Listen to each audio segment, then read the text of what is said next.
Good afternoon, everybody. This is Chris Scully and Matt Winslow coming to you from Drive. And today we have with us Steve Stroup from Shoup's Garage. Welcome. Stroup, actually. Oh, sorry. Sorry. I blew that totally, didn't I? All right. So, Steve, tell us a little bit about. Wait, I got to do a pitch here. Let me jump in here. Okay, go for it, dude. Ladies and gentlemen, you need to tune in to the next 30 minutes of your life because this gentleman here is a genius and he has the cure for your technician recruiting problems. He has the cure for burnout. What he's doing right now, I have advocated for years because it works. Steve, tell us about how you went from a 5-day work week to now you have a business that is producing great hours and your techs only have to work 4 days a week. They get 3 days off. The reason I'm saying this, by the way, there was a worldwide poll of Gen Z and millennials around the world about 2 years ago. And 38% of the world's population of Gen Zs and millennials said they would take a 20% pay cut if they could work 1 day less a week. This is the single biggest issue for today's employee recruiting problems. So Steve, tell us about how you pulled this off. You're a genius. So basically, being that I had 2 service advisors, I split our techs and service advisors into 2 teams. So one team works on Monday and then the other team works on Friday. So the team that worked Monday is off Friday and then they're also off that following Monday. And then that flip-flop. So every other weekend is a 4-day weekend. So it's a 4-day weekend, 2-day weekend, and 4-day work weeks. The other really nice thing about it for like holiday weeks, their paid time off for the holiday is basically a bonus because we'll still work the 4 days and not lose any production from holidays. So that's another nice bonus to that system.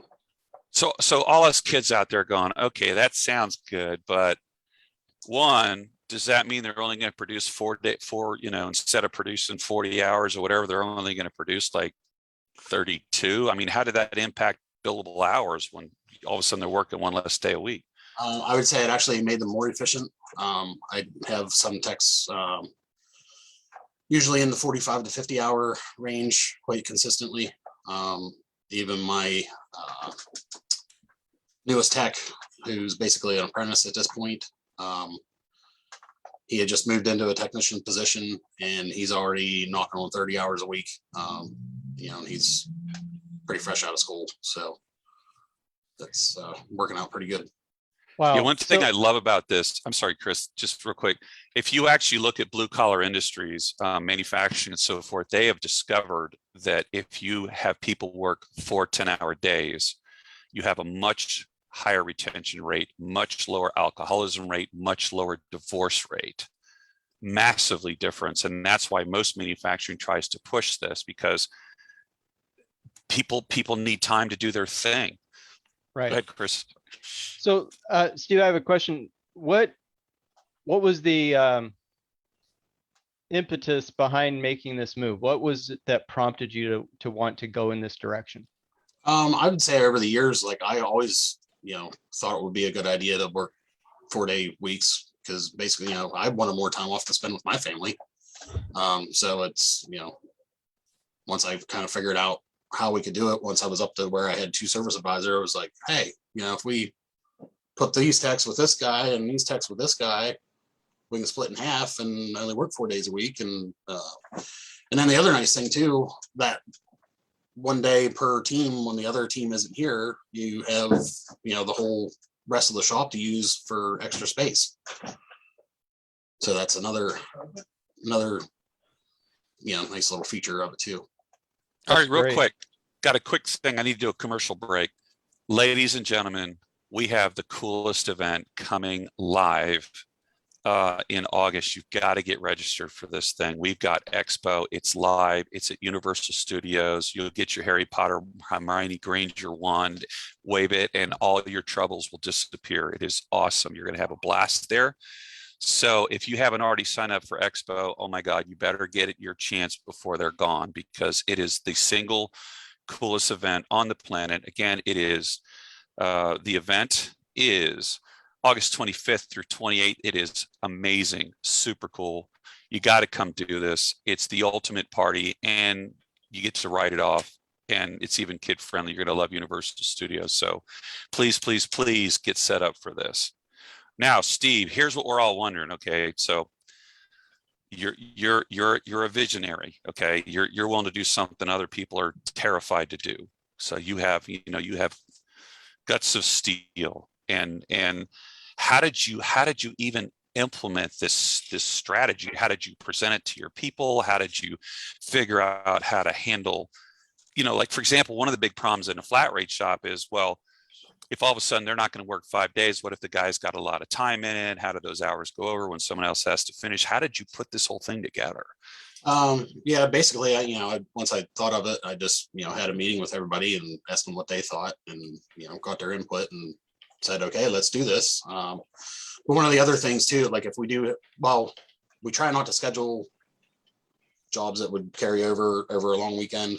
Smart.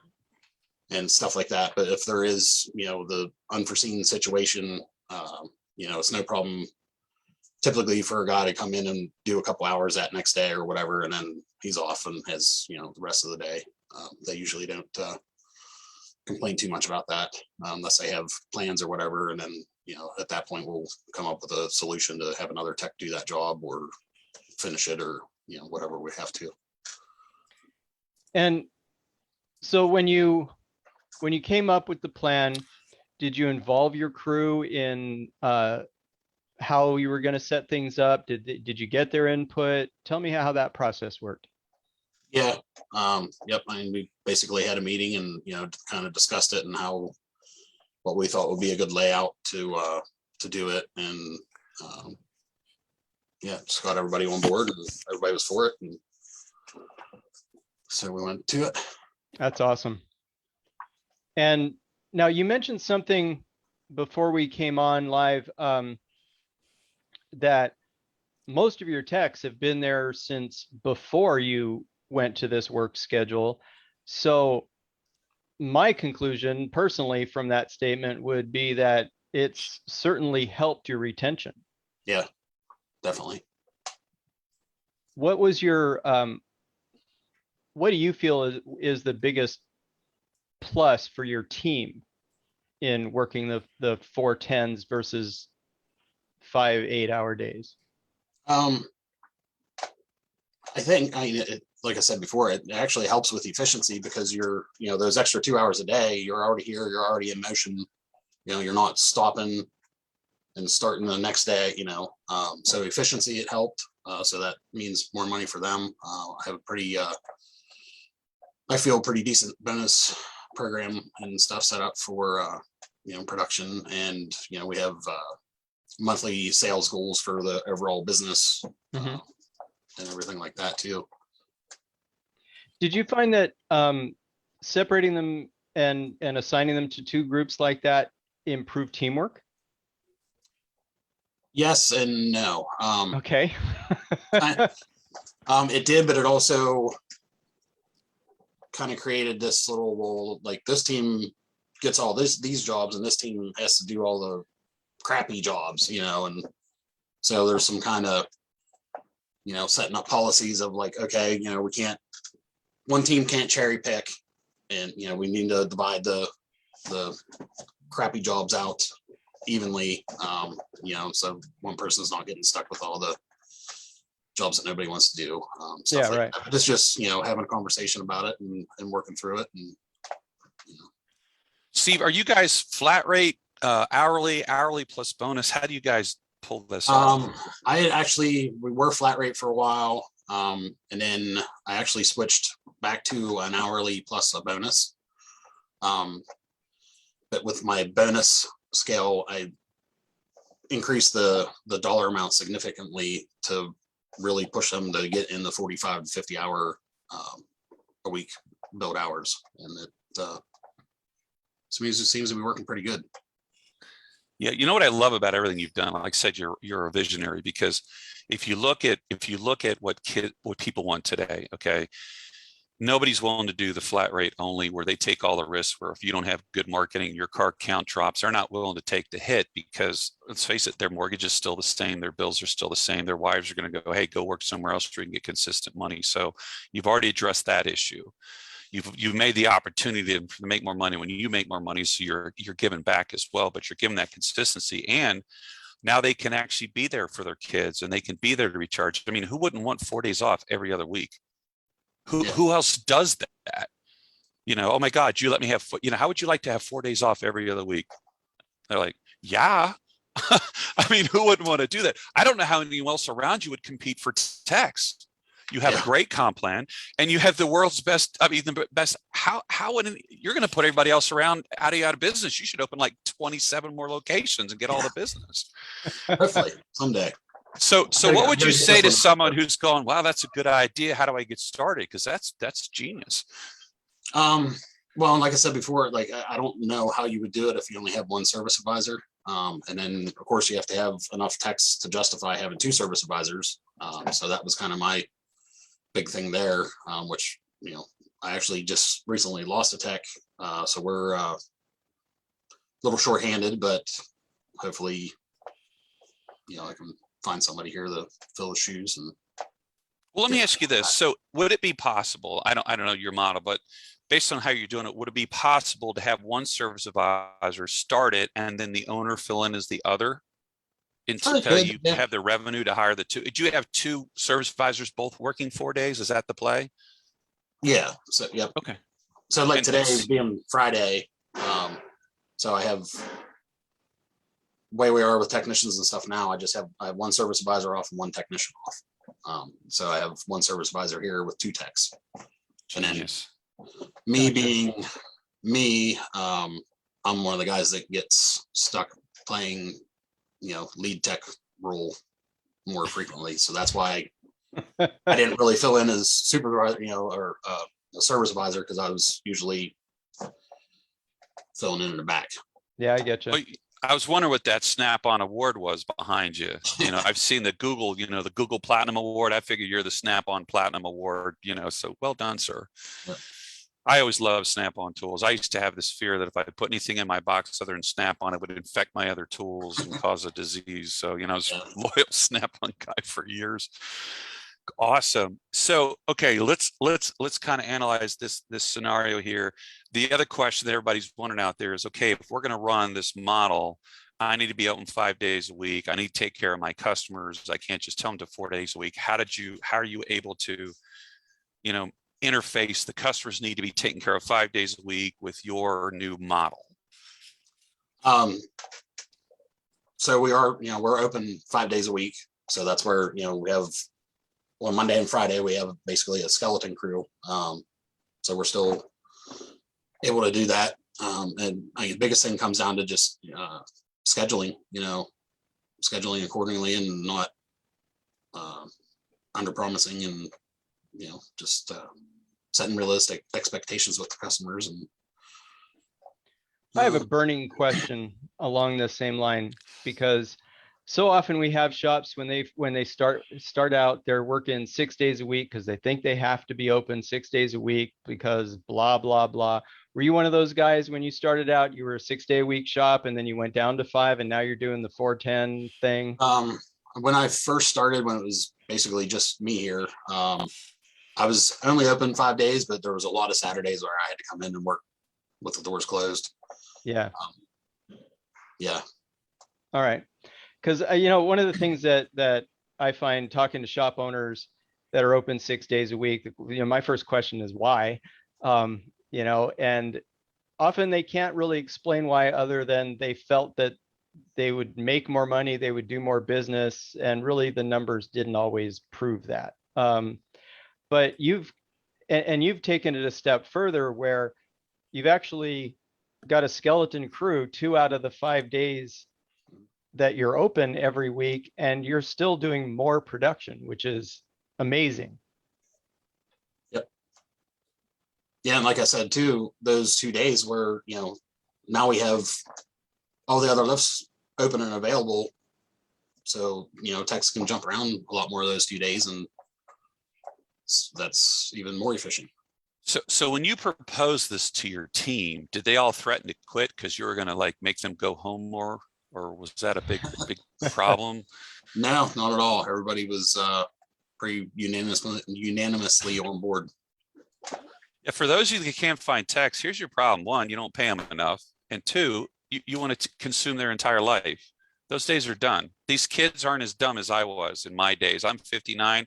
I went to work, 6 days a week, no guaranteed flat rate. They're not that dumb. They have the internet now. They can find out that there are other opportunities. They can find out there's this guy, Steve, in Pennsylvania that gives you 4 days off every other week and you make a lot of money. So, and you have some guaranteed income. That's the problem today. You can't hide on the internet anymore. Well done, sir. I salute you, because this is where this industry needs to go. This is how you solve your staffing problem. You make it where you're treating people as professionals, because auto techs are, and they have professional time. They have time with their families. They make a good income. You're looking out for your employees, and I really respect that. Thank you so much for doing that. Yeah, thank you. All right, Steve, let's shift gears just a hair. Let's talk a little bit about where are you going from here? What are your plans for your business Expo. over Wait. the next 5 years? Time for commercial And break. are you coming to Obviously, the he's Expo? coming to Expo. Did you sign up for Expo yet? I am registered. Plane There you tickets go. are reserved. We're actually going to come down for the whole week.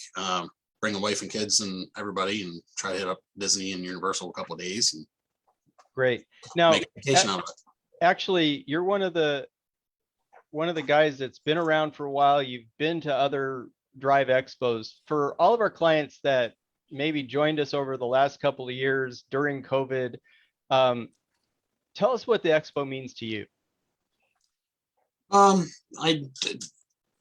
probably the biggest thing is being around a bunch of other shop owners that are going through the same thing. So it's like you get that release of like, hey, I'm not actually out here by myself. All these other guys are going through the same hardships and stuff that I am, and it's just meeting people from all over the country, making relationships with them, just all that kind of awesome stuff.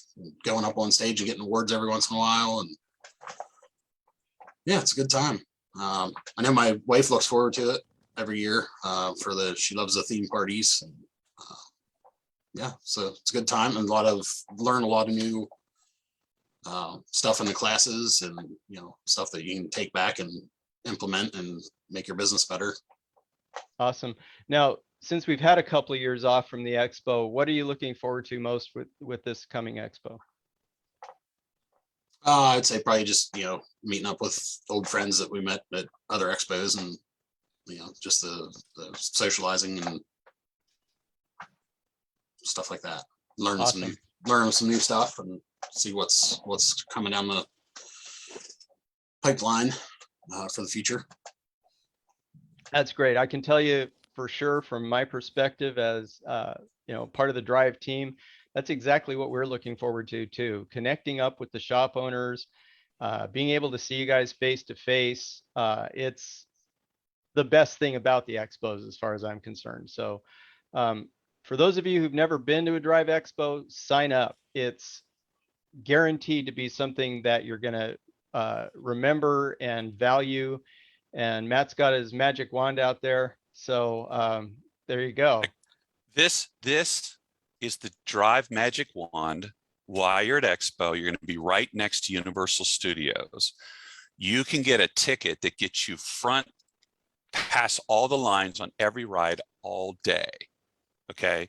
Disney, you got to do the fast pass, maybe get 1 or 2 a day. You can get the express pass, and you can get on the front of every single ride except for 1 or 2 all day long. You don't wait in line. Drive Expo attendees, we don't wait in line. Sorry, that's for the little people. Okay. So you're going to get your wand. You get it at Ollivander's Wand Shop. And if your kids are Harry Potter fans, the whole thing, like this little tip on it, it's got this little reflector. When they're in the Harry Potter world, which is in both parks, you can make things happen. If you do they give you this thing, you do this little you move it like a certain way and things move and all this. Your kids are going to love it. They have butter beer and all this great stuff. So I highly encourage you to bring your family, because this Universal Studios and you get the both parks, because they're the best ride in there is the Hogwarts train. I mean, you got to see the Hogwarts train. They even have the mirror you go through, or you go through like, what is it, 9 3/4 and you disappear. This is going to be the most fun you ever had for your family. And gosh, I hope you make the trip to Expo. It's going to be a blast. Anything else, Steve? So just, you mentioned, one thing I always find as a former business owner is I was always really lonely. I like to hang out with my peers. I can't tell my employees my deepest, darkest fears. Tell me how it feels to just be at Expo. Pretty nice, especially if I don't get a bunch of calls from the shop. Yeah, right.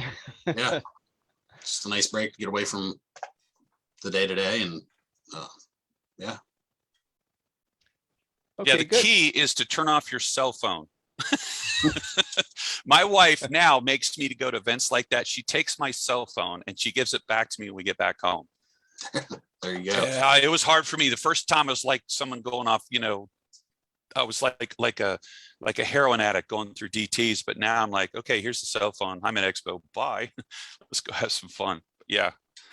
Right on. Yeah, and that's I got a pretty good crew now that I usually don't have to worry about too much. And I'm definitely one of those ones. If I go away and I come back, they usually did better than when I'm here. So isn't that amazing? Yeah. That's, by the way, ladies and gentlemen, that's what stage 4 means. Stage 4 means when you show up for work, they want to get rid of you because you cost the company money. At stage 4, your job is to spend the money and have fun. It's not to go make the money. You got a team for that. Hey, it's like, hey, Steve, can't you go buy one of those Polarises, or can't you be at Expo, or, don't you need another Harley Davidson? Come on, get out of our face here. We got stuff to do. Yeah, welcome to stage 4. It's always a good sign when your crew starts telling you that you don't need to be there, in whatever way they might happen to phrase that statement. Yeah. All right. By the way, one of the things we're going to do at Expo, ahead, sorry, let me just jump in here. I'm sorry. Let me jump in here for a second. Chris, tell us about this, because you'd mentioned the awards, Steve, super cool. I know we're going to talk about this next week. Can you just, you'd mentioned the awards. Can you guys just talk about this? Because I know we're going to even, kind of refer to this next week. Tell us all about the award gig. Oh, well, we'll be doing the whole show on it next week, but in a nutshell, and I think, Steve, you got competent last Expo, right? Yeah. Yeah. So we have 4 different levels of acknowledgement and awards that clients can earn based on the level of management training and management skill they've acquired during their drive program. And it goes from effective shop owner to master lead of shop management. And next week's show, we're going to dive into those, what they are, and what are the benefits to the shop of achieving those levels of skill. And Steve, I'll just go ahead and ask you right now, for you, what did that award mean to you when you got it? A lot. I started out as a one-man band, and then getting to the point where I got the effective shop owner and then the competent, and it's just the progression. It's rewarding. That makes you feel like all the hard work is worth it. All right, great. And we'll talk more about that. And we're one of the people we'll have on the show has earned master and master elite, and he'll talk about that process and what it meant to him. And so that'll be a really good show. We'll go over all of that in great detail next week, and we'll have Bob Spitz on with us, who is one of the people that helped develop these awards originally. So that's something you can all look forward to next week. Oh, I love Bob. Bob is a genius. I mean, just wait till you meet Bob. Bob seriously is one of the sharpest people I've ever met in my life. And so I just want to throw this in if I could, Chris.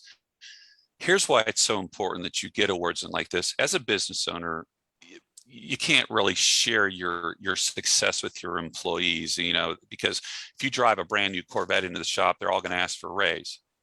Sometimes you try and tell your neighbors, the shop's doing really good. Oh, well, then you should be able to fix my car for free. You tell your relatives, they all, that's just because you got lucky. So you really need to be able to talk to somebody and just say, hey, I'm doing okay. I'm doing good. You need to be recognized by your peers. Being a shop owner is lonely, man. I could, I just never realized how lonely it is till I opened my own business. And now I'm like, I got no one to talk to. So I just think it's amazing that here we have this opportunity where you get recognized by people that actually matter, that understand that. And, and you get to hang out and build relationships. Part of the thing I love about Drive and Expo, and I mean, I can't wait. Steve, I want to buy you beer if you drink beer. And if you don't, I'll buy you whatever else you want. You and I need to hang out, man. Sounds Because good. I got to hear the rest of the story. That's the fun of this. Put it on your calendar, ladies and gentlemen. Do not say I'll get around to it. Put it on your calendar that you need to be at Expo, because you're going to hang out and have a blast, and bring the family for Universal and whatever, Disney if you really like pain, and rock and roll. And you will make connections that will turn into lifelong friendships, and you'll learn things that we're going to be talking about, topics we haven't talked about before. We're going to be talking about some new workshops, things like that. So there's a lot to look forward to in this expo, a lot I'm looking forward to in this expo. So definitely register today and start making your travel plans. And Steve, I'm really impressed about how smoothly you implemented that 4-day work week. I think it's great. Congratulations on the progress you've made from a one-man band to that is really impressive and really amazing. So well done. Thank you. I think we need an award for Steve called Superstar. And we'll see everybody else next week, and have a good week, everybody. Steve, thank you, man. You're awesome. Well done. Yep, no problem. You guys take care.